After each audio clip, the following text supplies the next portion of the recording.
So it was 1979.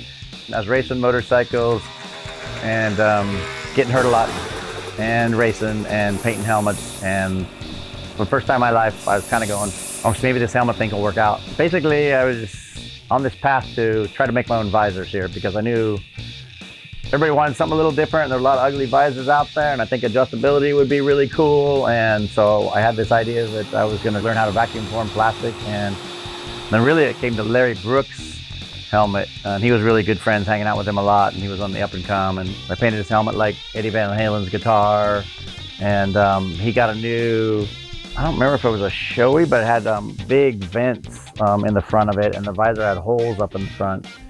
And the visor was probably the ugliest visor I've seen.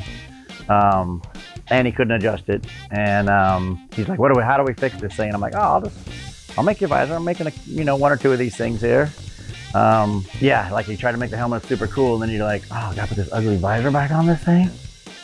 So every time my parents would leave, I'd kind of, once I worked on this Bondo mold, it was half aluminum, half wood, and I went and got some material, some white ABS. I'd sneak into the house and try to pull something off here while the parents were gone, because I knew my mom and my stepdad would not be digging me baking plastic in the oven. So I'd kind of run in there, get it done. I had to run down to Ganal Lumber and get a fitting to hook the power vacuum to it.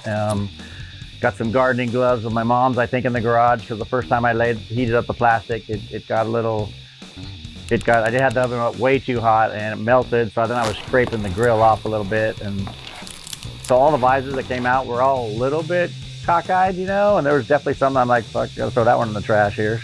I only did like 2 or 3 of them, but I did get it hot enough in there where I got the plastic on the oven. It was a gas oven, and as I was doing it, I was trying to get it done before my parents came home. I started realizing that the whole house smelled really toxic.